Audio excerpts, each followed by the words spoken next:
तनगिरितटे सुप्तमुद्बोध्य कृष्णं पाराद्यं स्वं श्रुतिशतशिरःसिद्धमध्यापयन्ति स्वोच्छिष्टायां स्वजनगलितं याबलात्कृत्य भुङ्क्ते गोदा तस्यै नम इदमिदं भूय एवास्तु भूयः। जय श्रीमन्नारायण। ధనుర్మాస మహోత్సవ కార్యక్రమంలో ఈరోజు మనం 12వ పాసురాన్ని అనుసంధానం చేసుకుంటాం. గోదా అమ్మవారు మనకు అనుగ్రహించిన తిరుప్పావై మాల, అద్భుతమైన మాల. మనకి కులశేఖరాల వారు ముకుందమాల అని ఒక అద్భుతమైన స్తోత్రాన్ని అనుగ్రహించారు. పరమాత్మను నిరంతరం మనం ధరించి ఉండడం అంటే ఏదో ఒక ఫోటో మెడలో వేసుకోవడం కాదు. భగవంతుడి యొక్క గుణగానాన్ని మనం అనుసంధానం చేయడం, అలాంటి గుణగానమే మనని ఉద్ధరింపజేస్తుంది. ఎంతోమంది మహనీయులు, మహానుభావులు శాస్త్రాలు, ఇతిహాసాలు, పురాణాలు అన్నిటి ద్వారా కన్నా నామస్మరణ చేత, నామస్మరణ ధన్యోపాయం నహి పశ్యామే భవతరణి రామహరే కృష్ణ హరే అని భగవన్నామ సంకీర్తనమే చాలా ప్రధానమైందని, అందులో ఈ భూలోకంలో మనం తరించడానికి భగవన్నామమే మనకి శరణ్యమని ఎంతోమంది మహనీయులు మనకు అనుగ్రహించారు. అలాంటి వాటిలో మనకి ఉత్తమోత్తమైన ప్రబంధమే ఈ దివ్య ప్రబంధంలో ఈ తిరుప్పావై.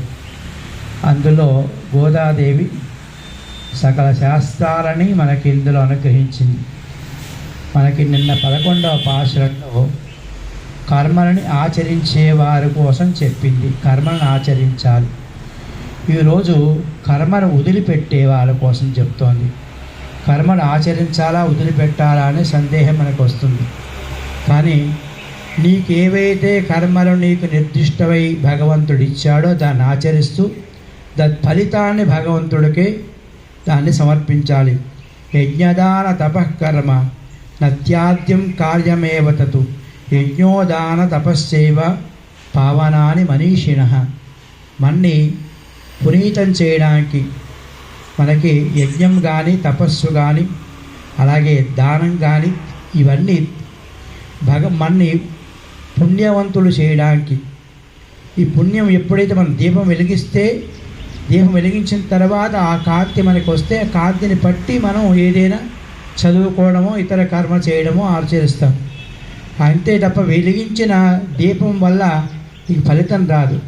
దీపాన్ని నువ్వు అనుసరించే దీపకాంతి ద్వారా నువ్వు కర్మని ఆచరించి ఆ ఫలితం పొంది ఆ ఫలితాన్ని భగవంతుడికే సమర్పించాలి అనే ఉద్దేశంలో మనం ఏం చేసినా పరమాత్మకే దాన్ని సమర్పించాలి. యత్కరోషి యదశ్నాసి యజ్జుహోషి దదాసి యత్ యత్తపస్యసి కౌంతేయ తత్కురుష్వ మదర్పణం అని చెప్పి భగవద్గీతలో చెప్పాడు.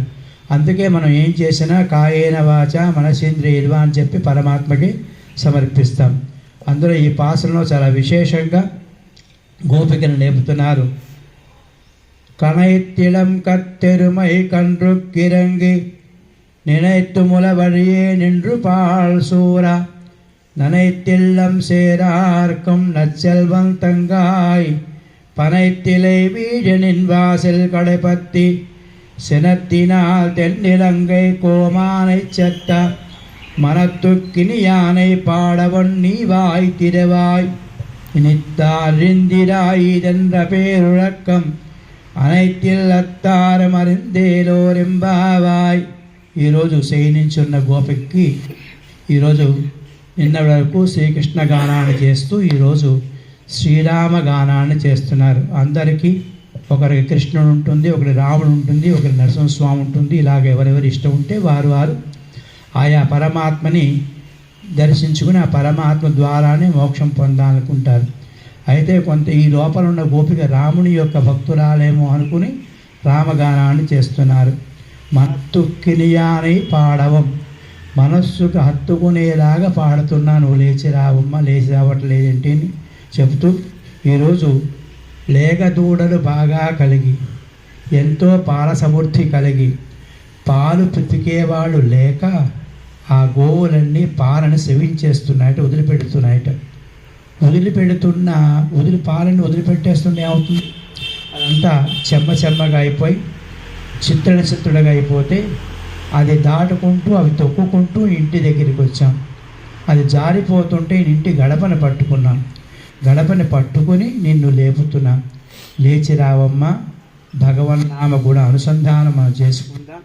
శ్రీకృష్ణ పరమాత్మని మనమంతా వ్రతం ఆచరించి పరై అనే ఒక వాయిద్యాన్ని పొందుదామని లేపుతున్నారు. ఇందులో వేదాంత అర్థాన్ని చాలా గొప్పగా చెప్తారు.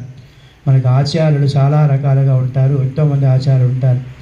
మన యొక్క స్థితిని తెలుసుకుని మనకు అనుగ్రహించేవాళ్ళు, లేదు మనం వెళ్ళి వాళ్ళని ఆశ్రయించడం, ఇలాగ రకరకాల ఆచార్యులు ఉంటారు. ఒక శిష్యుడికి చెప్పకుండా ఉండలేక వారి యొక్క జ్ఞానాన్ని మనకు అందించిన వారు వ్యాసుడు, పరాశరుడు ఇత్యాది మహానుభావులందరూ మనం ఏమి ఇచ్చామని, ఏం కోరామని వారు మనకి ఎన్ని గ్రంథాలు, రామాయణ, భారత, భాగవతాలు మనకు అనుగ్రహించారు. మనం కోరామా? కానీ మనం భగవంతుడిని ఆరాధన చేస్తాం, లేదా పితృయజ్ఞం, పితృదేవతలకు చేస్తాం. కానీ ఇప్పుడే ఋషులకు మనం ఒక నమస్కారం పెట్టామా? గురువు గారికి నమస్కారం పెట్టమని గురుపూర్ణం వస్తే ఆ గురువు గారిని మానేసి వేరే గురువులందరినీ మనం ఆశ్రయిస్తున్నాం.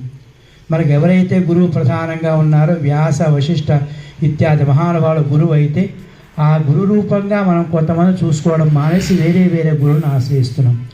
కానీ అలాంటి గురువులు ఎప్పుడు మన నుంచి ఏమి ఆశించరు. ఏమి ఆచరిస్తారు అంటే మనం చేసే కర్మను, మనం చేసే వారు ఏదైతే జ్ఞానం ఇచ్చారో ఆ జ్ఞానాన్ని మనం సవ్యంగా వినియోగించుకుంటే చాలు, వారికి మనం అంతా వారికి సేవ చేసినట్లే భావిస్తారు. అలాంటి ఒక అద్భుతమైన పాసుల అర్థాన్ని మనకి ఈ ధనుర్మాసంలో ఒక్కొక్క పాసులలోనూ మన గోదాదేవి అనుగ్రహిస్తుంది. ఈ 12వ పాసుల్లో అద్భుతమైన భగవతత్వాన్ని, ఆచార్యతత్వాన్ని మనకి ఇందులో అనుగ్రహింపజేసింది గోదామ్మవారు. జై శ్రీమన్నారాయణ.